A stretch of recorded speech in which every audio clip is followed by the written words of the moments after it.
नमस्कार दोस्तों। फास्ट सरकारी नौकरी के इस ऑनलाइन अपडेट सबसे तेज में आपका बहुत बहुत स्वागत है। आरआरबी एनटीपीसी रिक्रूटमेंट 2024 के नोटिफिकेशन आ चुके हैं और इसे कैसे भरें स्टेप बाय स्टेप बात करेंगे। इससे पहले एक बात और दोस्तों, जिन्होंने भी चैनल को अभी तक सब्सक्राइब नहीं किया है तो सरकारी नौकरी से रिलेटेड पल पल के अपडेट के लिए चैनल को जरूर से सब्सक्राइब कर दीजिएगा और बगल में ही एक बेल आइकन यानी घंटी का निशान दिख रहा होगा तो उसे भी जो आप जरूर से प्रेस कर दीजिएगा। तो चलिए वीडियो को स्टार्ट करते हैं। आरआरबी एनटीपीसी का तो फॉर्म आ गए हैं और जिसमें देख पाइएगा आप इसके जो पोस्ट है, नंबर ऑफ पोस्ट अगर बात करें तो 11,558 पोस्ट पर वैकेंसी आई है। आरआरबी एनटीपीसी रिक्रूटमेंट 2024 ओवरव्यू इसके देखते हैं। ऑर्गेनाइजेशन में देख पाएगा आरआरबी है, ये रेलवे रिक्रूटमेंट बोर्ड है और रिक्रूटमेंट में देख पाएगा कि एनटीपीसी जिसका देख पाएगा non technical popular category post name में बात करते हैं तो अंडर ग्रेजुएट और ग्रेजुएट लेवल पर दोनों पढ़े, मतलब अंडर ग्रेजुएट यानी जो 12th बेस पर होंगे जिनका 18 वर्ष पूर्ण हो गया होगा उसे भी वो भी भर सकते हैं और ग्रेजुएशन पोस्ट पर जो है वो भी भर सकते हैं। ठीक है। एडवर्टाइजमेंट संख्या देख पाएंगे कि ये 2024 का है तो इसलिए है 524 और 624 लिखा है। जॉब लोकेशन देख पाएंगे कि ऑल इंडिया पोस्ट पर ये वैकेंसी है और टोटल नंबर ऑफ पोस्ट है 11,558 पोस्ट है। अप्लाई जो स्टार्ट हुआ है वो अक्टूबर में स्टार्ट हुआ है और मोड ऑफ अप्लाइंग जो है ऑनलाइन में केवल अप्लाई कर सकते हैं। ऑफिशियल वेबसाइट है इंडियन रेलवेज.gov.in है और हमारे टेलीग्राम चैनल जो है नीचे आप देख पाएंगे और इस ग्रुप से आप ज्वाइन करके इसके जो है पल पल के अपडेट को प्राप्त कर सकते हैं। इसके जो नोटिफिकेशन आए हैं तो नोटिफिकेशन जो थे वो रिलीज हुए थे 2/9/2024 को, लेकिन स्टार्ट जो हुए थे ऑनलाइन अप्लाइंग डेट जो आए थे वो 14/9/2024 से स्टार्ट हुए थे और क्लोजिंग डेट इसमें देख पाएगा कि 20/10/2024 को क्लोजिंग डेट है। जो ग्रेजुएशन लेवल पर जो डेट है वो 27 तारीख तक इसका डेट हो गया है। कितने तारीख तक? 27 तारीख तक इसका डेट हो गया है। और ये तो अभी फॉर्म भरा रहा है और एग्ज़ाम डेट आएगा तो उसको भी अपडेट करेंगे अपने चैनल पर और इसके जो रिजल्ट वगैरह का जितने भी अपडेट होंगे सभी को अपडेट करेंगे आपके पास। इससे पहले कि एज लिमिट को बात करते हैं कि आरआरबी एनटीपीसी रिक्रूटमेंट 2024 के एज लिमिट क्या होगा तो 12th बेसिस पर अगर बात किया है तो candidate should not be less than 18 years of age, not more than 33 years of age age on 1 January 2025। यानी ये एज लिमिट दिया गया है 1 जनवरी 2025 तक आपका जो उम्र है वो 18 वर्ष पूरा होना चाहिए और 1 जनवरी 2025 तक जो है जिनकी उम्र जो है 33 वर्ष नहीं होना चाहिए। मतलब लगभग आपका 33 है तो चलेगा, 33 से ओवर नहीं चलेगा। ठीक है। नेक्स्ट आप देख पाएंगे यहाँ पर ग्रेजुएशन लेवल पर जितने भी है लिमिट्स को देखिएगा तो 18 तो मिनिमम लिमिट है ही, लेकिन not more than 36 years of age, मतलब इसको जो 1 जनवरी 2025 से बात किया गया है कि 36 वर्ष से ज़्यादा आपकी उम्र नहीं होना चाहिए। लेकिन इसमें भी कुछ प्रेफरेंस एससी एसटी और ओबीसी को दिया गया है जिसमें देख पाएंगे कि एसटी को जो है 5 वर्ष का इसमें छूट दिया गया, यानी अगर वो 36 वर्ष का अगर जनरल है तो उसमें 5 वर्ष यानी 41 वर्ष तक जो है ग्रेजुएशन लेवल पर वो भर सकते हैं और 12th बेसिस पर बात की जाए तो वो जो है 36 है तो वो 38 वर्ष तक भर सकते हैं। मतलब आधा उम्र इसमें लग जाए, अब भरते रहिए जब तक आप थक जाइए, लेकिन हम ना थकेंगे। इसका करने का यही मतलब है कि 38 और 40 वर्ष एक उम्र सीमा हो जाता है ना। एससी का बात किया है तो उनका भी सेम रहता है और ओबीसी का बात किया है तो इसको 3 वर्ष का छूट मिल जाता है। भाई ये ओबीसी का है पीछे रहेगा तो इसको भी मिल ही जाता है। अब जो बात है उसको आप ध्यान से सुनिएगा दोस्तों। जैसा कि आप देख पाए हैं कि वैकेंसी जो निकली है, आप नंबर ऑफ पोस्ट आपको बता देंगे, जो भी नंबर ऑफ पोस्ट और नेम ऑफ पोस्ट जो आपको बताएंगे। जैसे कि अकाउंट क्लर्क जो है कम टाइपिस्ट जो पोस्ट है उसमें 361 पोस्ट है। ठीक है। और नेक्स्ट आप देख कॉमन कम जो है टिकट क्लर्क जो है ये 2022 इसमें पोस्ट है। जीआर क्लर्क कम टाइपिस्ट के पोस्ट देख पाएंगे कि 990 है और ट्रेन क्लर्क के पोस्ट है 72 है और टोटल नंबर ऑफ पोस्ट इसमें देख पाएंगे कि 3,445 पोस्ट है।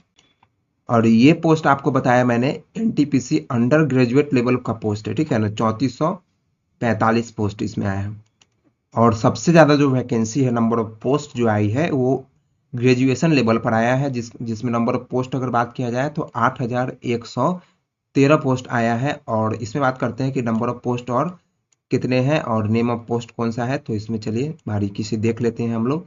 आप देख पाए कि गुड्स ट्रेन मैनेजर का अगर पोस्ट बात किया है तो 3144 पोस्ट है जो कि ग्रेजुएशन लेवल पर होंगे। स्टेशन मास्टर की अगर बात किया जाए तो इसमें 994 पोस्ट है। Chief common cum ticket supervisor जो है इसमें 1736 पोस्ट है।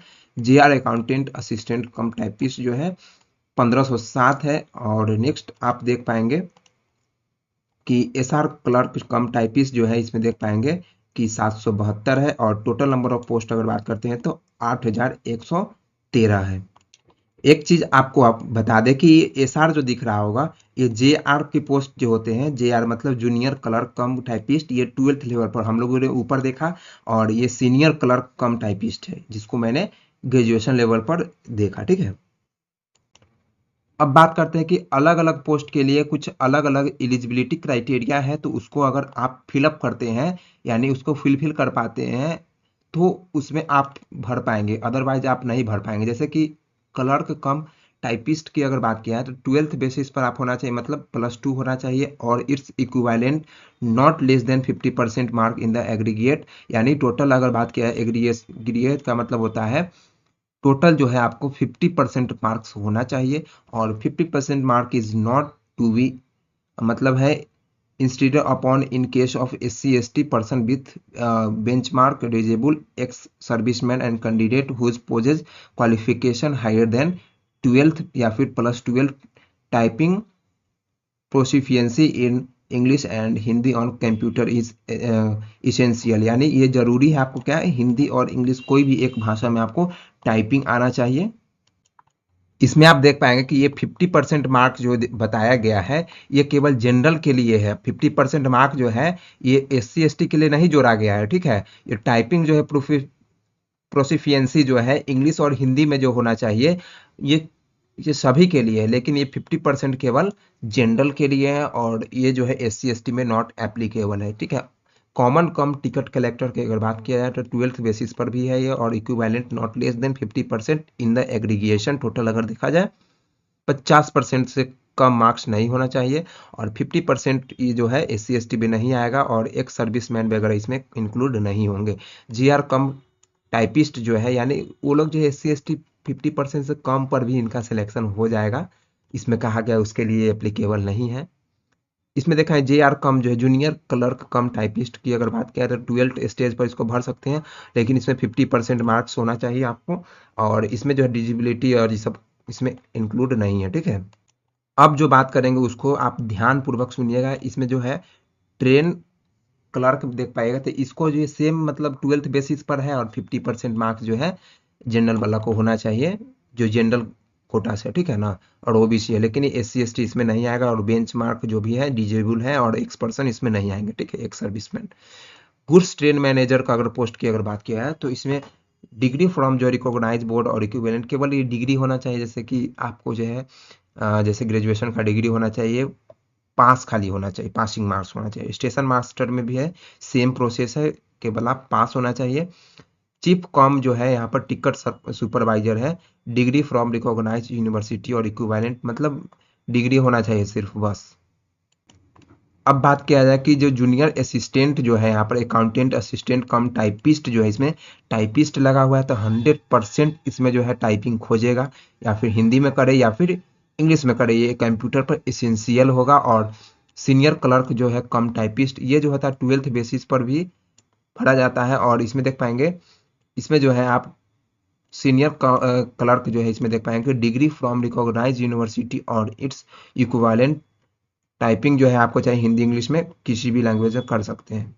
अब मेन मुद्दा को देखेंगे यहाँ पर एप्लीकेशन फी। हमारे के स्टूडेंट लाइफ में जो फी होता है वो बहुत इंपॉर्टेंट हो जाती है, इसको एडजस्टेबल करना बहुत। इसमें देख पाएंगे कैटेगरी जो है UR यानी जो है अनरिजर्व जो है कैटेगरी यानी जनरल कैटेगरी, और EWS जो है और OBC, इन सभी को जो है 500 रुपया लगेंगे, ठीक है। और SC/ST और फीमेल भी आएंगे इसमें तो उसको जो है 250 रुपया लगेगा और ये सभी को ऑनलाइन मोड में जमा करेंगे।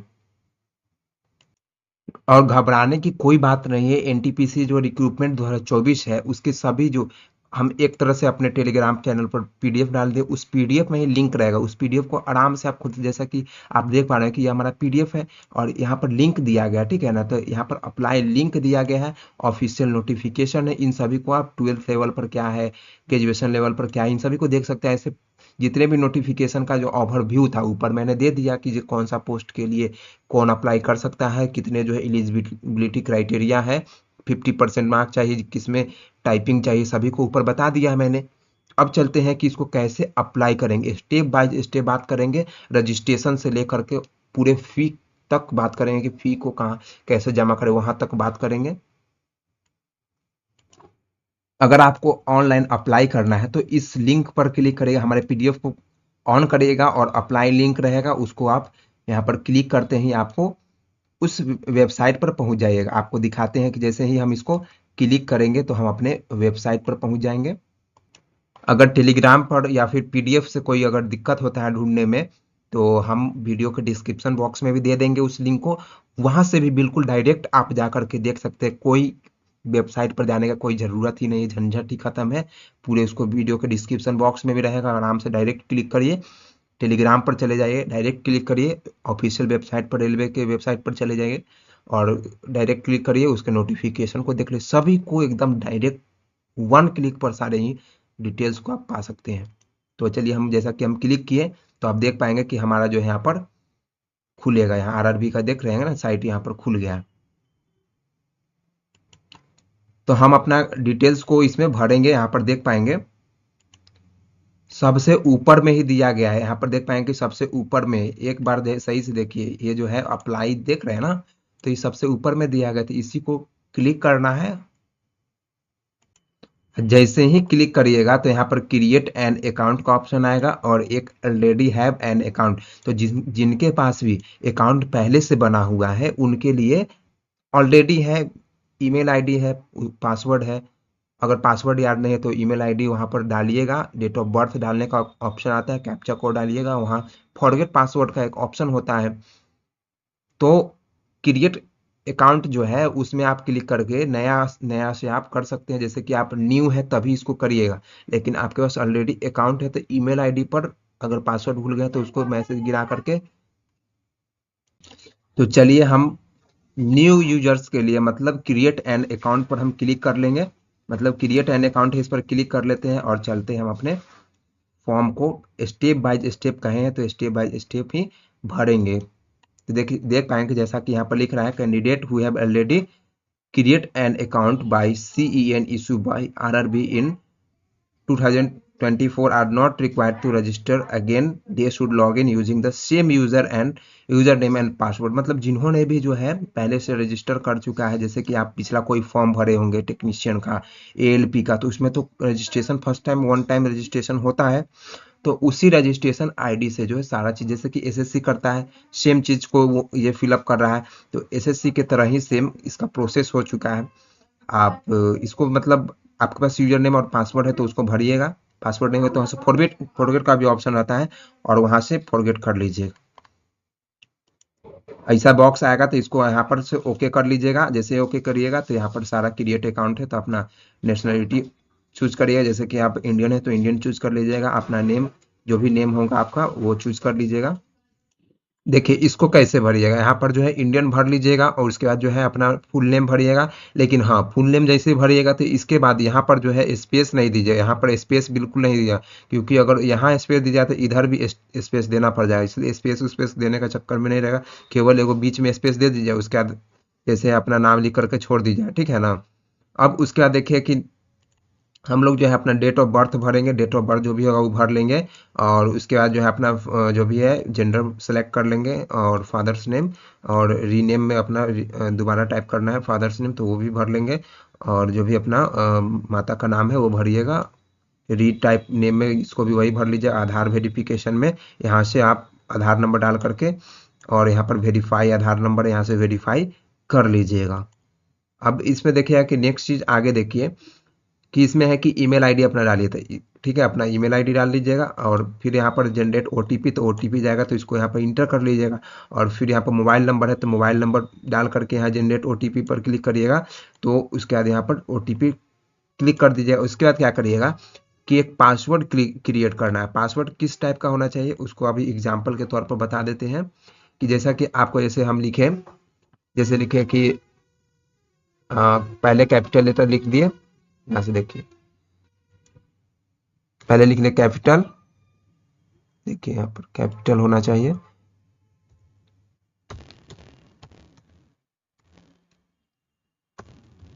उसके बाद क्या करिएगा कि एक जो है अंडरस्कोर ले लीजिएगा, फिर एट द रेट ले लीजिएगा, ऐसे कर लीजिएगा, ठीक है। उसके बाद ऐसे 77 का कुछ करके 7767 ऐसे करके मार अथी कर लीजिएगा, ठीक है ना, इस तरीके से करिएगा तो पासवर्ड सही हो जाएगा, ठीक है। अब इसमें देखिएगा कि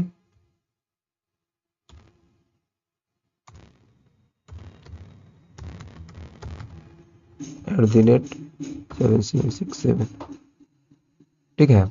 अब उसके बाद क्या करिएगा कि कैप्चा कोड यहाँ पर देख रहे हैं, तो कैप्चा कोड अपना भर लीजिएगा, कैप्चा कोड, तो ठीक है ना। तो उसके बाद क्या करिएगा कि कैप्चा कोड जैसे ही भरा जाएगा तो उसके बाद यहाँ पर एक ऑप्शन दिख रहा होगा प्रीव्यू एंड क्रिएट अकाउंट, मतलब आपको क्या करना है कि प्रीव्यू करना है अपने अकाउंट को, एक बार चेक कर लीजिएगा प्रीव्यू करके। उसके बाद हम लोग नेक्स्ट स्टेप देखेंगे। इसमें देख पाइएगा कि आपके कौन कौन सा आपको आखिर इसमें डॉक्यूमेंट देना है। तो जैसे यहाँ पर आप देख पाएगा कि यहाँ पर डाउनलोड फॉर्मेट से यहाँ दिख रहा होगा, तो इस पर जैसे ही क्लिक करिएगा तो आपको पता चल जाएगा कि इसमें कौन सा डॉक्यूमेंट चाहिए। आप जैसे ही हम इसको क्लिक कर रहे हैं तो यहाँ पर देखिए, यहाँ पर जो भी सर्टिफिकेट नंबर या फिर मतलब जो भी सर्टिफिकेट चाहिए, जैसे कि मतलब SC ST सर्टिफिकेट, जो SC SC होंगे उसको SC ST सर्टिफिकेट चाहिए, और जो OBC होंगे OBC certificate, OBC NCL declaration जो भी होगा, जिसको NCL होगा तो NCL डिक्लेरेशन चाहिए, और जिसको EBC सर्टिफिकेट होगा तो उसको EBC सर्टिफिकेट चाहिए। EWS सर्टिफिकेट होगा तो EWS चाहिए। माइनॉरिटी डिक्लेरेशन, अगर आप कोई माइनॉरिटी से होंगे या फिर जैसे कि मुसलमान है तो कम है वो संख्या, तो उस माइनॉरिटी में आते हैं, तो वो है अगर, तो उसमें आप दे सकते हैं। डिजेबिलिटी है कोई तो आप फॉर्म नंबर 6 भर के दे सकते हैं। और डिजेबिलिटी सर्टिफिकेट MD वाला है वो तो 6 नंबर सर्टिफिकेट भर के देंगे। उसका डिजेबिलिटी सर्टिफिकेट है ये अलग प्रकार के हैं, तो ये 7 नंबर सर्टिफिकेट ही, तो ये सारे भर के दे सकते हैं। और ये देखिए CN5, ये मतलब ये एडवर्टाइजमेंट नंबर है, तो ये 2024, इसमें देख पाएंगे कि क्या क्या लग रहा है। तो आप जितने भी सेक्शन को आप देख पा रहे हैं, तो ये जितने भी लग रहे हैं तो ये सेंट्रल लेवल पर के लग रहे हैं, ठीक है।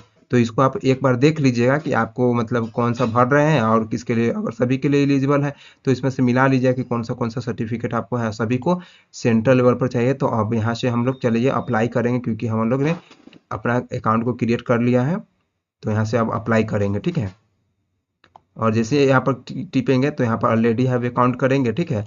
तो जैसे ऑलरेडी हैव अकाउंट करेंगे तो अपना यहाँ पर ईमेल आईडी और पासवर्ड को क्या करेंगे, इंटर करेंगे, और उसके बाद चलेंगे भरने के लिए। तो यहाँ पर हम क्लिक किए। अब मान के चले कि हमको पता चल गया कि ये अगर हम अपना जो है पासवर्ड अगर भूल गए हैं, तो यहाँ पर एक फॉरगेट पासवर्ड का ऑप्शन होगा, इसको भी करके आपको बताते हैं। फॉरगेट पासवर्ड पर जैसे क्लिक करेंगे तो हम अपना पासवर्ड को जो है रिकवरी कर पाएंगे।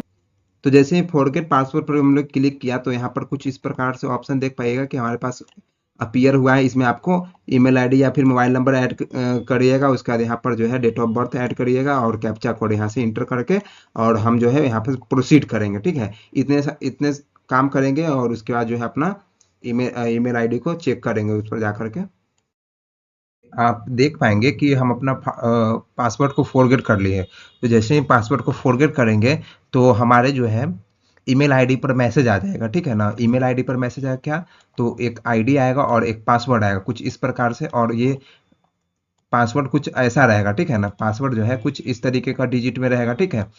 तो इसको जो है यहाँ पर क्या करना है, फॉरगेट पासवर्ड जब भी करेंगे तो यहाँ से क्लिक करके और इसको जो है ईमेल आईडी और नीचे जो है पासवर्ड अपना फिल करके कैप्चा कोड डालेंगे और फिर लॉगिन कर लेंगे, तो लॉगिन हो जाएगा। और ये फॉरगेट पासवर्ड का केवल मतलब ये तरीका है, ठीक है। और जिनका जो है फॉरगेट पासवर्ड नहीं करना है तो वो पहले वाला पासवर्ड यहाँ पर डालेंगे, जो पहले जो क्रिएट किए थे वो, उसका अगर सही है तो उसको डालना है, ठीक है। बाकी आपको बता दें कि अभी भी अगर किसी को लग रहा है कि मेरा पासवर्ड को फॉरगेट करने नहीं आ रहा, तो यहाँ पर देखिए फॉरगेट पासवर्ड, इस पर क्लिक करिएगा। तो जैसे ही क्लिक करिएगा तो वहाँ पर आपका ईमेल आईडी और डेट ऑफ बर्थ और कैप्चा कोड मांगे वहाँ पर, ठीक है। तो वहाँ से आपको वहाँ से क्लियर हो जाएगा, ठीक है। तो हम यहाँ पर मेरा पर ईमेल आईडी पर आ गया है, आईडी पासवर्ड आ गया है, तो उसको हम वहाँ से इंटर कर लेंगे जो भी आईडी पासवर्ड होगा। देखिए फॉरगेट पासवर्ड करने के बाद हम जो है इस विंडो पर इंटर कर जाएंगे, और यहाँ पर जो होगा एक लॉग आउट और एक यहाँ पर देख पाएंगे कि चेंज पासवर्ड का एक ऑप्शन दिख रहा होगा, ठीक है ना। तो चेंज पासवर्ड पर जैसे क्लिक करेंगे तो अपना जो है अपने ढंग का जो है पासवर्ड इसमें सेट कर पाएंगे। तो अपने ढंग का पासवर्ड सेट कर लेते हैं हम लोग। आप लोग भी जो है अपना पासवर्ड को अपने मतलब पसंद का सेट कर लीजिएगा, जिसमें जो है अल्फ़ाबेट होना चाहिए एक कैपिटल लेटर में और बाकी स्मॉल में रखिएगा, और उसमें जो है एक @ लगा लीजिएगा और एक न्यूमेरिक्स की मतलब 656 और ऐसे करके कोई न्यूमेरिक्स की अपना अपने पसंद का डाल दीजिएगा, ठीक है। तो हम अपना पासवर्ड को चेंज कर लेते हैं पहले। तो हम अपना पासवर्ड को चेंज कर लिए हैं, अब यहाँ से अब नया से लॉगिन करना होगा, क्योंकि पासवर्ड चेंज कर लेते सारी चीज़ हमारे लिए ब्लॉक हो गया। अब नया से लॉगिन करेंगे और फिर जो है ये हमारे लिए परमानेंट पासवर्ड हो जाएगा। इस प्रकार आप पासवर्ड को रीसेट कर पाएंगे, ठीक है। हम स्टेप बाय स्टेप आपको लाइव प्रूफ के साथ दिखाएं। यहाँ पर पासवर्ड जैसे क्लिक करेंगे ना, तो उसका कैप्चा कोड यहाँ डाल करके लॉगिन पर क्लिक करके, ठीक है, तो लॉगिन कर पाएंगे हम लोग। उसके बाद चलेंगे फॉर्म भरेंगे स्टेप बाय स्टेप। देखिए अब कुछ विंडो जो है इस प्रकार से विंडो खुल गया है, और इसमें देख पाएंगे कि नीचे जो है ऑनलाइन एप्लीकेशन का एक विंडो होगा, इसको इस पर क्लिक करेंगे, ठीक है। जैसे ही वहां पर क्लिक किए, देखिए यहाँ पर जनरल इंस्ट्रक्शन आपको दिख रहा होगा, इंस्ट्रक्शन यहाँ पर है जनरल इंस्ट्रक्शन, और इधर जो है एप्लीकेशन का भी दिख रहा होगा, एप्लीकेशन हिस्ट्री मतलब पहले आज से पहले जो है कितना फॉर्म भरे थे ये सभी यहाँ पर दिखाएगा। आपको एक बार चेक करा देते हैं। जैसे ही इस पर एप्लीकेशन हिस्ट्री पर क्लिक करिएगा तो देखिए क्या दिखाएगा, सो दिखाते हैं एप्लीकेशन हिस्ट्री पर। तो आज तक जितना भी हम भरे थे टेक्नीशियन वगैरह का भरे थे, तो ये आप मुझे दिखा रहा है। तो इस प्रकार यहाँ पर आप इसका भी देख सकते हैं, ये पेमेंट वगैरह हर चीज़ यहाँ कंप्लीटेड था, लेकिन हमको ऑनलाइन एप्लीकेशन डालना है किस चीज़ का, तो जिस भी चीज़ का हमको डालना है, जैसे कि यहाँ पर आपको दिख रहा होगा ये सभी जो है, आपको दिख रहा होगा कि ये सभी टेक्नीशियन ग्रेड 3 का जो है पिछला जो आया था उसका इसमें है, उसको भी भरने का है। और फिर मतलब यहाँ पर पॉपुलर टेक्नीशियन या एनटीपीसी का यहाँ है, एनटीपीसी का देखिए एनटीपीसी का यहाँ पर है ना, तो एनटीपीसी ग्रेजुएशन पोस्ट के लिए भरना है, या फिर आपको जो है एनटीपीसी ग्रेजुएशन पोस्ट नीचे है और अंडर ग्रेजुएशन के लिए ऊपर है, ठीक है ना। तो हमको जो है जो भी पोस्ट आपको जो भी भरना है सबका प्रोसेस वही है, सिर्फ जो है आप एक बार देख पाइएगा कि इसमें आपको जो भी भरना है, तो आपको भरना तो दोनों होगा, ठीक है ना। आपको मन है तो दोनों भर दीजिए, ठीक है।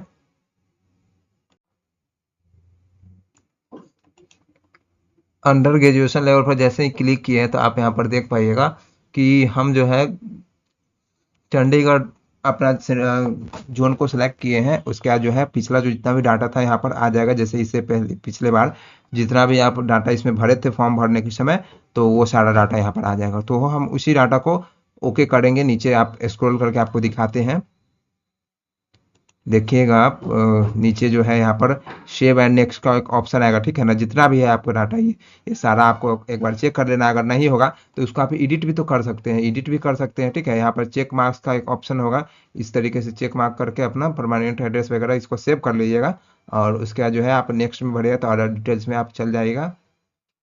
यहाँ पर जो है अदर डिटेल्स है, वहाँ पर नेक्स्ट पर नीचे क्लिक करते ही अदर डिटेल्स में चल जाएंगे। उसके बाद एजुकेशनल क्वालिफिकेशन आएगा, उसके बाद अपलोड जो है डॉक्यूमेंट्स का ऑप्शन आएगा, उसके बाद प्रेफरेंस एंड प्रीव्यू, एक बार प्रेफरेंस और प्रीव्यू को देख लेंगे, पेमेंट का ऑप्शन वहीं से मिल जाएगा, ठीक है। तो चलिए स्टेप बाय स्टेप अभी और भी आगे बढ़ते हैं। देख पाएगा कि यहाँ पर जो है एजुकेशनल क्वालिफिकेशन का ऑप्शन आ गया है। तो अब जो है अपना हम एजुकेशनल क्वालिफिकेशन को अब भरेंगे। अब यहाँ पर देख पाएगा कि यहाँ पर से सिलेक्ट करेंगे अपना एजुकेशनल क्वालिफिकेशन भरेंगे। कुछ ऐसा ऑप्शन आएगा यहाँ पर स्टेज 12 का भरना है या फिर बैचलर डिग्री है, इस तरीके से ऑप्शन आएगा, तो इसको भर लेंगे, ठीक है। और उसके बाद जो है अपलोड डॉक्यूमेंट्स का एक ऑप्शन आएगा, तो इसमें अपना डॉक्यूमेंट्स भी अपलोड करना पड़ेगा। मतलब आप अगर इंटर पास है तो इंटर का डॉक्यूमेंट भरिए, या फिर मैट्रिक का यहाँ पर। और इसमें भरना क्या है, तो इसका सर्टिफिकेट भरना है, ठीक है ना, सर्टिफिकेट भरना है। और यहाँ एक चीज़ आप देखिएगा कि यहाँ पर जो है वैलिड मैट्रिकुलेशन सर्टिफिकेट भरना है, मैट्रिकुलेशन यानी मैट्रिक का भरना है, ठीक है ना। देख पाइएगा यहाँ पर। जैसे ही हम वो स्टेज 12 यहाँ पर देख पाएंगे कि सिलेक्ट किए हैं, उसके बाद स्टेज 12 सेलेक्ट करने के बाद आपको इस तरीके से सारा आपको भरना पड़ेगा, आपको डिटेल्स भरना होगा। इसमें आप देख पाएंगे कि ऐसा ऑप्शन आया है, यहाँ डिसिप्लिन में है, आप मतलब स्टेज 12 भी सिलेक्ट करिएगा, और आपका मतलब जो भी स्टेट है उसके स्टेट को एक बार सेलेक्ट कर लेंगे, उसका डिस्ट्रिक्ट जो भी है आप अपने हिसाब से भरिएगा, मेरा नहीं भर लीजिए। यहाँ पर देखिए आप बोर्ड जो भी है आपका, जो जिस बोर्ड से आप पास किए हैं, तो हम भर लेते हैं।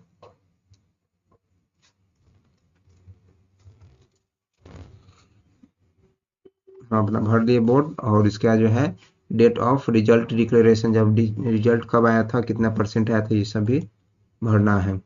और यहाँ पर do you have typing certificate है तो यस करिएगा, नहीं होगा तो नो करिएगा, ठीक है ना। फाइल का साइज यहाँ पर जो है 500 KB से ज़्यादा नहीं होना चाहिए, और PDF फॉर्मेट में ही होना चाहिए, ठीक है ना। इसके लिए आप IM रिसाइजर का भी यूज कर सकते हैं। IM रिसाइजर एक वेबसाइट है। IM रिसाइजर आप देख पाएंगे कि हम खोलें और इस पर जा करके रिसाइजर पर क्लिक करेंगे, तो ये रिसाइज में यहाँ पर अपना सिलेक्ट फाइल करेंगे, सिलेक्ट जो भी फाइल सिलेक्ट हो जाएगा यहाँ से। तो यहाँ से सिलेक्ट होने के बाद क्या करना है बताते हैं आपको। इधर जो आप देख पाएंगे, इसमें जो है विड्थ को सेट करना है, अपना जो विड्थ है उसको सेट कर लीजिएगा, सेट करना है नहीं करना है। और फॉर्मेट अगर 500 KB से नीचे है तो ठीक है, अदरवाइज जो है अपना विड्थ सेट करिएगा, करना होगा तो। और उसके बाद यहाँ से आपको चाहिए ओनली PDF फॉर्मेट में ले रहा है तो ठीक है, तो इसको जो है PDF फॉर्मेट में ही लेंगे। तो यहाँ से ये JPG फॉर्मेट दिख रहा है यहाँ पर, तो ये JPG फॉर्मेट को PDF फॉर्मेट कर लेते हैं, देखिएगा कैसे करेंगे। तो यहाँ पर JPG के बगल में ये देख पाएंगे कि यहाँ पर एक ऑप्शन आ गया, तो क्लिक करते हैं तो PDF आपको PDF फॉर्मेट चाहिए, PDF फॉर्मेट में कर लिए। यहाँ से जो है सिलेक्ट फाइल, यहाँ से फाइल को सिलेक्ट कर लेंगे। और उसके बाद जो है नीचे देख पाएंगे कि एक चीज़ और रहेगा इसमें, एक चीज़ और होगा इसमें, बताते हैं।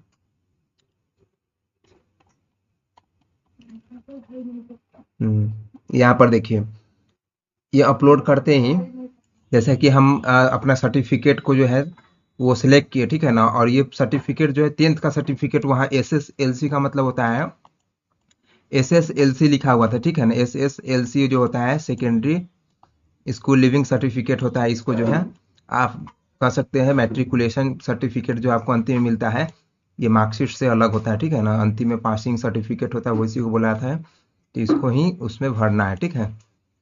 तो यहाँ से देख पाइएगा कि यहाँ पर हम सेलेक्ट किए, और ऊपर यहाँ पर नेक्स्ट का एक ऑप्शन दिख रहा होगा, ठीक है, नेक्स्ट टू डाउनलोड है, यहाँ से रिसाइज कर लीजिएगा, ठीक है ना। और नीचे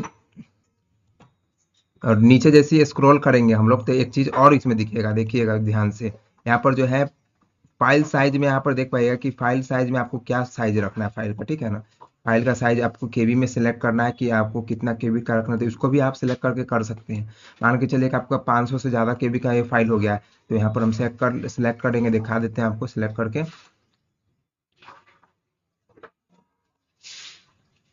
यह जो है आपको दिखाते हैं, कर लिए है अपना इस साइज को जो है 90 KB कर लिए हैं। और यहाँ पर जो है अगर ये फिट हो गया होगा तो यहाँ पर PDF फॉर्मेट पे हम ले लिए हैं, और फॉर्मेट चेंज करना चाहते थे, इसी पर यहाँ पर क्लिक करके फॉर्मेट पर यहाँ क्लिक करिए तो फॉर्मेट का एक ऑप्शन आएगा, 3-4 ऑप्शन होगा, PDF JPG JPG ऐसे रहेगा।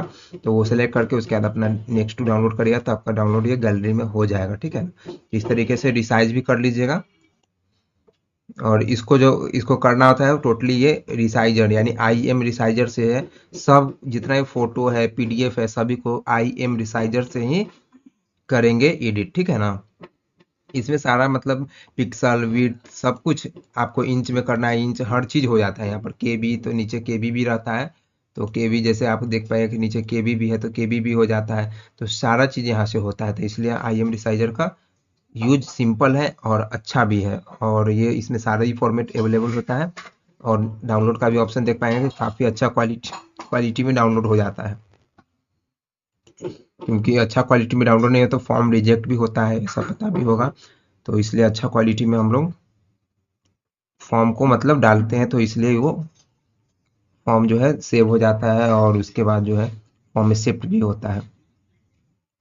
अब यहाँ पर देख रहे हो कि हम अपना जो है फाइल को यहाँ पर ब्राउज पर क्लिक करके अपना गैलरी में चल जाएंगे। ब्राउज पर जैसे क्लिक करेंगे गैलरी में चले जाएंगे, और गैलरी में जाने के बाद अपना यहाँ पर लिखिएगा 500 केबी से ज़्यादा नहीं होना चाहिए, यानी मैक्सिमम डॉक्यूमेंट साइज शुड भी 500 केबी होना चाहिए। तो उसका जब मेरा हो जाएगा तो उसको सेव कर लेंगे यहाँ से, ठीक है ना।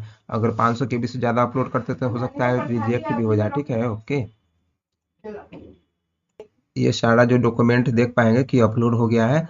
अब इसके बाद जैसे कि आप देख पाएंगे कि हम सारा इसेंशियल ये क्वालिफिकेशन देख पाएंगे कि इसेंशियल क्वालिफिकेशन मैंने अपलोड कर दिया। अब जो ऑप्शन आएगा उसमें देख पाएगा कि ये अपलोड डॉक्यूमेंट्स का ऑप्शन आएगा, उसके बाद प्रीव्यू। अभी इतना सारा स्टेप्स होता है इसमें, इसलिए आप अपने धैर्य को बनाए रखिएगा और इस फॉर्म को भरने से हर एक जानकारी जो है आपको दिया है। आज तक इतने भी लंबा वीडियो नहीं बनाया हूँ मैं। तो मैंने इस ऐड पर क्लिक किया तो ये देखिए यहाँ पर सारा मेरा 12th का जो है ये ऐड हो गया, 12th का जो है सर्टिफिकेट ऐड हो गया है। अब यहाँ पर जो है क्वालिफिकेशन में आप अगले जो नेक्स्ट स्टेप में आप ग्रेजुएशन का भर सकते हैं, अगर आपके पास है। मेरे पास अभी नहीं है तो हम नहीं भरेंगे उसको। नेक्स्ट ऑप्शन की तरफ क्लिक करेंगे, जैसा कि यहाँ पर देख पाएंगे कि नेक्स्ट ऑप्शन है, इस पर क्लिक करके अपना अगला स्टेप को शुरू करेंगे। पाएंगे कि एक चीज़ यहाँ पर इंफॉर्मेशन दे रहा है कि photo and signature are automatically fetched from last save of candidate who have applied to RRBS। मतलब RRB में अगर पहले से अप्लाई किए हैं लास्ट 6 मंथ में कोई भी फॉर्म, तो ये ऑलरेडी ये आप ऑटोमेटिकली फेच कर लेगा, यानी डाटा को ले आएगा यहाँ पर। However it is important to note that this doesn't imply that RRB have already accept them. मतलब यह आपको इम्पोर्टेंट नोट कर रहा है कि दैट यहाँ देख पाइएगा कि कलर पासपोर्ट साइज फोटो चाहिए, लेकिन इसमें वाइट बैकग्राउंड होना चाहिए। इस बात को नोट करिएगा आप। यहाँ पर देखिएगा कि वाइट बैकग्राउंड का फोटो चाहिए, और जो कि 6 मंथ से ज़्यादा ओल्ड नहीं होना चाहिए। लेकिन एक चीज़ और है, साइज होना चाहिए 35 mm और 45 mm के बीच होना चाहिए, जो कि 320 मेगापिक्सल है और 420, यानी 320 जो है हाइट है और ये जो है विड्थ है, ठीक है ना। Should be in JPG format में होना चाहिए। और इसमें फोटोग्राफ जो है ये केबी में अगर बात किया तो 30 से 70 केबी के बीच होना चाहिए। इसको जो है IM रिसाइजर से ही सही करेंगे। और फोटोग्राफी जो है टेकन होना चाहिए यूजिंग मोबाइल सेल्फी पोर्ट्रेट में रिजल्ट इन रिजेक्शन। मतलब अगर पोर्ट्रेट मोड में अगर होगा, अगर सेल्फी उल्फी वाला होगा तो वो नहीं चलेगा इसमें। और एक चीज़ और देखिएगा कि the photo should have a clear front view of the candidate without cap and dark. मतलब सामने ग्लास वगैरह नहीं होना चाहिए, मतलब आगे चश्मा उश्मा नहीं पहनना है आपको। ये हम अपना फोटो एंड सिग्नेचर को अपलोड कर लिया हूँ। और ये फोटो एंड सिग्नेचर जो है आप इस पर जरूर ध्यान दीजिएगा, विशेष करके आपका यह फोटो एंड सिग्नेचर जो है पिछले पिछले वाला जो है ये डाटा यहाँ पर आ जाएगा। तो आप चाहते हैं पिछले वाला ही छोड़ दें, क्योंकि वो 6 मंथ्स अप्रॉक्स अगर हो चुका है तो उसको अगर दोबारा से यहाँ पर करिएगा, ठीक है ना। हाँ, अगर हम इसको तो ये सजेस्ट करेंगे कि आप इस पर नया से फोटो को दोबारा से लगाइएगा, ठीक है ना। हम तो सजेस्ट यही करेंगे, वही फोटो हो ठीक है, लेकिन नया से फोटो लगाइएगा, ठीक है ना। आपको सबसे पहले बता देते हैं। और थोड़ा उसमें साइज यूज थोड़ा सा क्वालिटी अच्छा कर दीजिए उसमें। और अपना जो सिग्नेचर है उसको सही से अपलोड करिए कुछ इस प्रकार से। इसका 60 केबी जो होता है उसका हाइट चाहिए, और 140 केबी उसका चाहिए विड्थ चाहिए, ठीक है ना, उसका चौड़ाई जो है। और इसका केबी में चाहिए तो ये 30 से लेकर 70 केबी के बीच में होना चाहिए, 30 से 70 केबी के बीच में होना चाहिए। इतना आपको सिर्फ ध्यान में रखना है। और तीसरा पॉइंट इसमें ध्यान रखिएगा कि अगर आप फोटो जो भी होता है उसका बैकग्राउंड वाइट होना चाहिए। आप यहाँ पर देख पाएंगे कि यहाँ देखिए आपकी यहाँ पर जो है white background, not older than 6 month, यानी 6 मंथ से ज़्यादा ओल्डर नहीं होना चाहिए। और फॉर्मेट वगैरह जेपीजी फॉर्मेट है, और 320 और 240 पिक्सल के अंदर होना चाहिए, ऐसा कहा गया है। और फेस पर जो है कोई तरीके का मतलब ये नहीं होना चाहिए, शेडो वगैरह नहीं होना चाहिए, झुमका उमका नहीं पहने होना चाहिए, इस तरीके से वो इस तरीके का बात इस सब में कहा गया है, ठीक है ना। आप उसको देख लीजिएगा।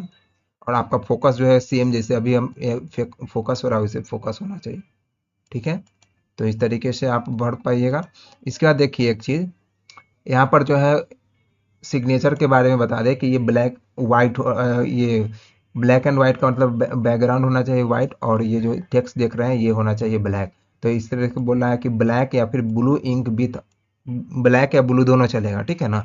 और यहाँ पर देख पाए हैं कि इसका जो है में दिया हुआ है 50 और 20 लेकिन पिक्सल में भी दिया हुआ है, अगर प्रेफर कर पाइएगा तो 140 और 60 पिक्सल चलेगा, या फिर ये दोनों में से कोई डायमेंशन चलेगा, 50 या 20 का भी है तो वो चलेगा।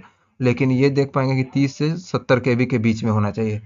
और एक चीज़ और जो है, इसमें कहा गया है कि signature must be of the applicant only, not for any other person, मतलब किसी दूसरे पर्सन का नहीं होना चाहिए।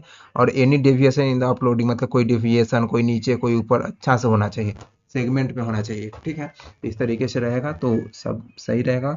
और उसके बाद मतलब ये कह रहा है कि mention above will lead to rejection at the later stage after submission, मतलब आगे आप इसको करिएगा तो ये क्या होगा, रिजेक्ट हो जाएगा, ठीक है ना। तो इसलिए आपको यहाँ पर आपको सही से देख लेना है कि हाँ मेरा सही है ना। तो इस हिसाब से आप आगे बढ़ के अपना जो है, इसके बाद देखिए हम नेक्स्ट स्टेप करेंगे। अगला स्टेप देखना है कि यहाँ पर जोन सेलेक्ट करने का ऑप्शन है, और यहाँ पर अगर प्लस का निशान यहाँ देख रहे हैं, प्लस का निशान पर चेक करेंगे तो इधर पर सेलेक्ट होके आ जाएगा, ठीक है। और यही क्रॉस का निशान है तो ये हट भी जाएगा, आप देख पाइएगा। आप जितना भी आप पोस्ट प्रेफरेंस जो भी पहले आपको भरना है, हम तो इसमें पहले जो भरे हैं आप देख पाए कि ये पहले हम भरेंगे, हम सीरियली भरेंगे, ठीक है ना, कि जिसमें ज़्यादा पोस्ट है इसमें ये सबसे अच्छा पोस्ट होता है, हमको पता है, इसलिए इसको सबसे पहले हम भरेंगे, उसके बाद ही हम कोई पोस्ट भरेंगे। देख पाइएगा कि पोस्ट प्रेफरेंस कैसे भरना है। जितना भी यहाँ पर पोस्ट आपको दिख रहा होगा, जैसे कि हम भरे हैं तो ये सभी जो है पोस्ट वाइज हम भरे हैं। ये मुंबई जोन का हम भर रहे हैं तो हर एक जोन का अलग अलग पोस्ट वाइज आपको भरना पड़ेगा, ठीक है ना। तो जैसे हम भरे हैं सिया रीजन में, ये जो है सिया रीजन है, ये वेस्टर्न रीजन है, ऐसा करके हैं, साउदर्न सेंट्रल रीजन ये सब है, इस तरीके से आप समझ लीजिएगा। और अपना पोस्ट कितना उसमें दिया गया है उस हिसाब से हम तो भरे हैं, जिसमें ज़्यादा पोस्ट है उसको सबसे पहले ऊपर भरे हैं। और ये वाला अच्छा नौकरी, इसलिए अच्छा इसका पे स्केल भी, इसलिए इसको हम पहले भरे हैं। तो आप ही देख लीजिएगा ऐसे। और उस सभी का लिंक जो है वीडियो के नीचे डिस्क्रिप्शन बॉक्स में दिए रहेंगे। जैसे कि सेंट्रल लेवल जो भी आपको मतलब मुंबई जोन भरे तो मुंबई जोन में ये ट्रेन क्लर्क का कितने पोस्ट है, टाइपिस्ट का कितने वो सभी आपको उसमें पिन कर देंगे, वहाँ से जा कर के आप मैच कर लीजिएगा। और ये 12th बेसिस पर है, 12th बेसिस का हम भर रहे थे तो ये 12th बेसिस का है। और ग्रेजुएशन का भी हम इसमें लिंक में डाल देंगे, सेम प्रोसेस है दोनों का, ठीक है ना, सेम प्रोसेस है, तो आप उसको भी भर लीजिएगा। अब जब देख पाइएगा यहाँ पर 2 पोस्ट ऐसा था, इसमें मतलब था ही नहीं तो इसको हम छोड़ दिए। आप चाहिएगा तो छोड़िए, या नहीं छोड़ना होगा तो आप मत छोड़िएगा, कोई दिक्कत नहीं है, क्योंकि हमारे जो कैटेगरी है उसमें था ही नहीं कोई पोस्ट, तो उसको भरने से हमें कोई फायदा नहीं मिलेगा। अब इसके बाद यहाँ देखिएगा नीचे ये एक चेक बॉक्स है, इसको चेक कर लेंगे। उसके बाद अपना डेट कहाँ पर, मतलब डेट यहाँ दिया रहेगा, प्लेस कहाँ से आप भर रहे हैं, किस प्लेस पर आप इस फॉर्म को भर रहे हैं, ठीक है। तो उसका नाम यहाँ पर भरना है। उसके बाद यहाँ पर सेव करेंगे और प्रीव्यू एप्लीकेशन करेंगे, उसके बाद पेमेंट का ऑप्शन आ जाएगा, ठीक है। तो आप भी अपना यहाँ पर भरिए, प्लेस किस जगह से आप भर रहे हैं तो उसको भर लीजिए, इस चेक बॉक्स को भरिए और उसके बाद यहाँ से सेव करिएगा, ठीक है। इतना प्रोसेस करिए पहले। जैसे ही सेव एंड प्रीव्यू पर करेंगे तो कुछ इस प्रकार से आपको मैचिंग का ऑप्शन आ जाएगा। देख पाएंगे कि हमने आरआरबी मुंबई रीजन में मैंने भरा, तो इस प्रकार से आप प्रीव्यू कर पाएंगे और यहाँ से मैच कर लीजिएगा कि क्या आपका जो इन्फॉर्मेशन भरा गया है वो सही है या फिर गलत है। इस प्रकार से आप मैच कर लीजिएगा, हम अपना मैच कर रहे हैं, आप भी अपना मैच कर लीजिएगा। और उसके बाद मैच जैसे ही हो जाएगा वैसे ही यहाँ पर एक चेक बॉक्स का ऑप्शन होगा, वो चेक करिएगा। और जैसे ही आपको एडिट करने का मन है तो अगर कोई एडिट एरर दिख रहा है तो यहाँ से एडिट भी कर सकते हैं, और अगर नहीं दिख रहा है फाइनल सबमिशन का तो यहाँ पर सबमिट कर दीजिएगा। इसके बाद पेमेंट का ऑप्शन आएगा। अब फाइनली हम देख पाएंगे कि अपने लास्ट स्टेप पर है, यहाँ पर जो है हमें जो है यहाँ पर फॉर्म का फी जमा करना है। फॉर्म का फी जमा करने के लिए एक रोजर पे का ऑप्शन है और एक जो है पे यू का ऑप्शन है, दोनों में से कोई एक सिलेक्ट करके कर लेंगे। हम तो रोजर पे का एक ऑप्शन है उस पर क्लिक करके पे करेंगे, क्योंकि मेरे पास अकाउंट है। आपके पास जो होगा उसको सिलेक्ट करके करिएगा, ठीक है। अब इसके बाद देखिएगा, जैसे रोजर पे का ऑप्शन क्लिक किए हैं उसके बाद ऐसा इस तरीके से ऑप्शन आया है। एक यूपीआई क्यूआर दिख रहा है, इस पर भी क्लिक करके हम कर सकते हैं। यूपीआई फोन पे पर हो जाएगा क्लिक, ठीक है।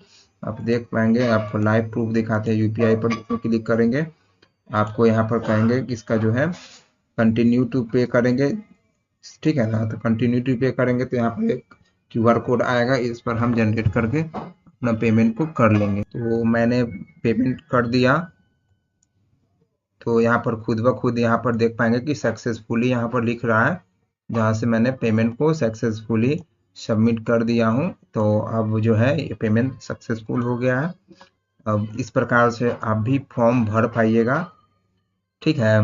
अब इसका जो है यहाँ पर कुछ इस तरीके से प्रिंट का एक ऑप्शन दिख रहा है, आपको भी दिख ही रहा होगा। प्रिंट का ऑप्शन यहाँ पर है, इसको क्लिक करके यहाँ से प्रिंट कर लेंगे, ठीक है ना।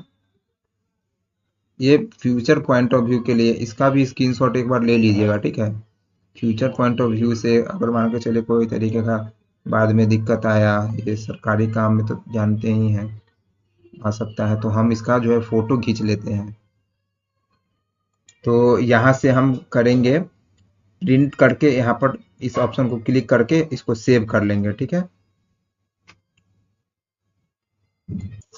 तो इस प्रकार से फाइनली आप अपना जो है पेमेंट को कर पाए और अपना जो है फॉर्म को फाइनली सबमिशन कर पाए। अगर ये वीडियो थोड़ा भी आपको हेल्पफुल लगा हो तो कृपया करके इसको लाइक करिएगा, शेयर करिएगा, और अभी तक जिन्होंने भी चैनल को सब्सक्राइब नहीं किया है तो हमारे चैनल को सब्सक्राइब कर दीजिएगा। तो अपने वीडियो को समाप्त करते हैं, मिलते हैं अगले वीडियो में, तब तक के लिए जय हिंद।